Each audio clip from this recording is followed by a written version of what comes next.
Bonjour, chers apprenants, et bienvenue sur la plateforme des écoles.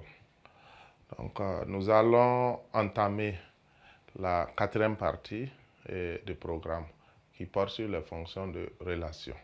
Donc, au niveau de cette quatrième partie, nous avons deux chapitres.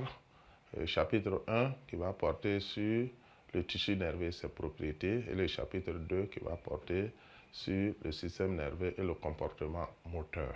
Donc, nous allons commencer par le chapitre 1 qui porte sur le tissu nerveux et ses propriétés. Donc, chapitre 1.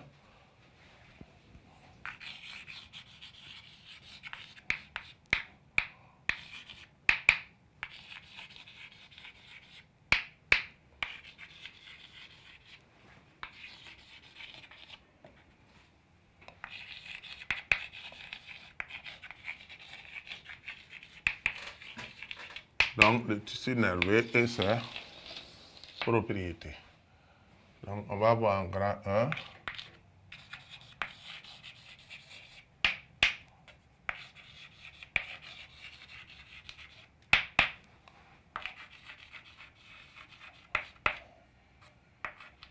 Donc, grand 1, structure du tissu nerveux. Petit 1, structure microscopique de la substance grise et des ganglions.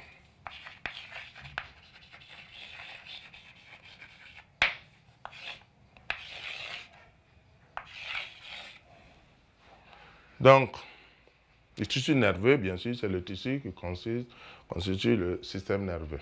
Donc, nous avons les centres nerveux, l'encéphale, la moelle épinière. On a aussi des nerfs qui vont constituer cet ensemble-là. Et bien sûr, il y a d'autres éléments qui se trouvent dans ce tissu qu'on appelle des cellules gliales.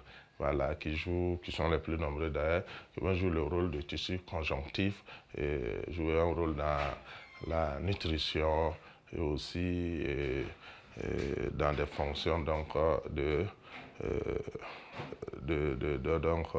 d'accompagnement des cellules nerveuses dans l'accomplissement de leurs tâches. Donc, quels sont les éléments donc, qui vont constituer les substances grises et les nerfs? Donc ici, mis substance grise et des nerfs, et des ganglions plutôt. On a mis substance grise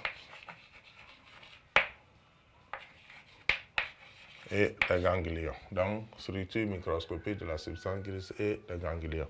Donc, la substance grise, on rappelle que dans la moelle épinière, la substance grise est interne et la substance blanche est externe. Voilà, on a les deux constituants.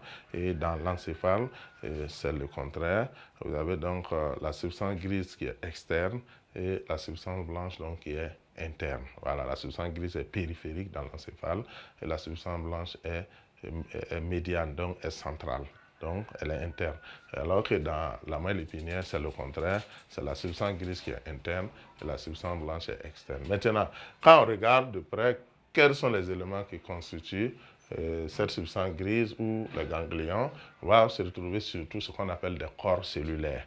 Voilà, les corps cellulaires, voilà, ce sont comme les parties essentielles, bien sûr, des tissus nerveux, mais qui jouent un rôle très important en ce sens que c'est à ce niveau qu'on va retrouver donc, le noyau. Donc, en fait, c'est des éléments qui vont donc ressembler à une cellule normale, à part quelques différences. Voilà.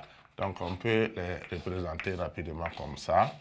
Voilà. Donc, ils ont plusieurs éléments, c'est-à-dire un noyau avec tout ce qu'on connaît d'une cellule normale, appareil de Golgi, autres ribosomes, avec les mitochondries, etc. Tout ce qu'on trouve dans une cellule normale.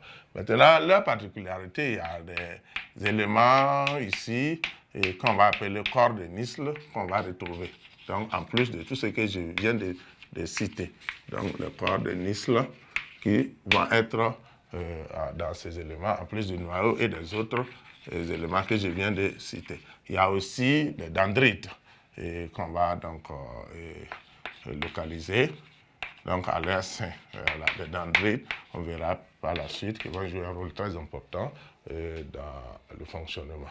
Donc, le corps cellulaire est l'élément constitutif donc, de la substance grise et aussi des ganglions. Donc, on va retrouver un corps cellulaire avec un noyau. Et on connaît tout le rôle du noyau, et bien sûr dans le fonctionnement des cellules. Donc, ça veut dire que ce n'est pas pour rien qu'on va retrouver donc, le noyau à ce niveau. Donc, voilà ce qu'on peut dire donc, sur les substances grises et les ganglions, donc sur le plan donc, de l'anatomie. Donc, on retient que c'est constitué surtout de corps cellulaires, de corps cellulaires, dans lesquels corps cellulaires on va retrouver notamment un noyau, on va retrouver tous les éléments dans son cytoplasme qu'on retrouve dans une cellule normale, mais en plus, on va trouver des corps spécifiques qu'on appelle corps de Nisle, et également avec des dendrites donc, au bout, et qui sont donc des éléments qui vont jouer un rôle important dans le fonctionnement par la suite. Ensuite, on peut passer au petit 2 qui porte sur la structure microscopique de la substance blanche et des nerfs.